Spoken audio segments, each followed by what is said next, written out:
The Taiping Rebellion, also known as the Taiping Civil War or the Taiping Revolution, was a civil war in China between the Manchu-led Qing dynasty and the Hakka-led Taiping Heavenly Kingdom. The conflict lasted 14 years, from its outbreak in 1850 until the fall of Taiping controlled Nanjing, which they had renamed Tianjin, Heavenly Capital, in 1864. However, the last rebel forces were not defeated until August 1871. Estimates of the conflict's death toll range between 20 and 30 million people, representing 5 to 10% of China's population at that time.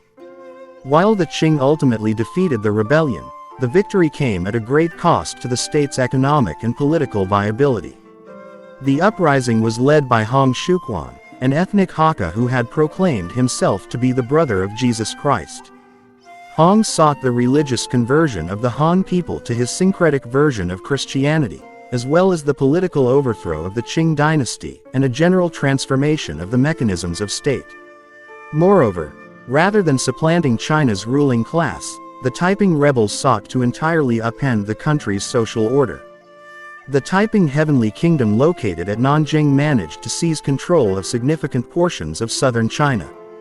At its peak, the Heavenly Kingdom ruled over a population of nearly 30 million people. For more than a decade, Taiping armies occupied and fought across much of the mid and lower Yangtze Valley, ultimately devolving into civil war. It was the largest war in China since the Ming-Qing transition, involving most of central and southern China.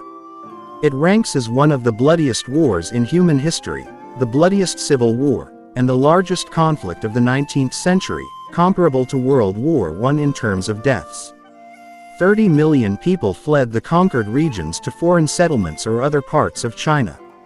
The war was characterized by extreme brutality on both sides. Taiping soldiers carried out widespread massacres of Manchus, the ethnic minority of the ruling imperial house of Izanjoro.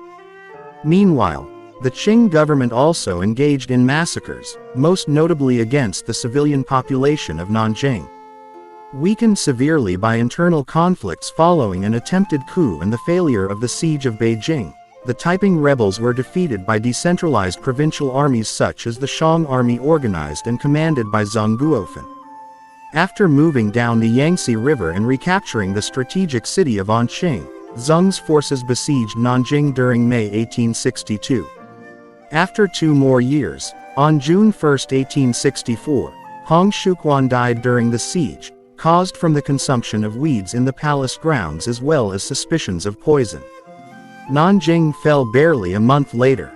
The 14-year civil war as a whole coincided with internal and external conflicts of the Opium Wars and the future Boxer Rebellion to further weaken the Qing dynasty's grasp on central China.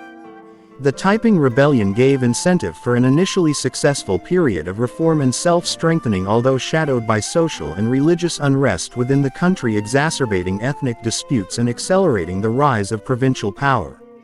Historians debate whether these developments played a role in the start of the warlord era, the loss of central control after the establishment of Republic of China in 1912.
Sekian video kali ini, terima kasih sudah menonton sampai selesai.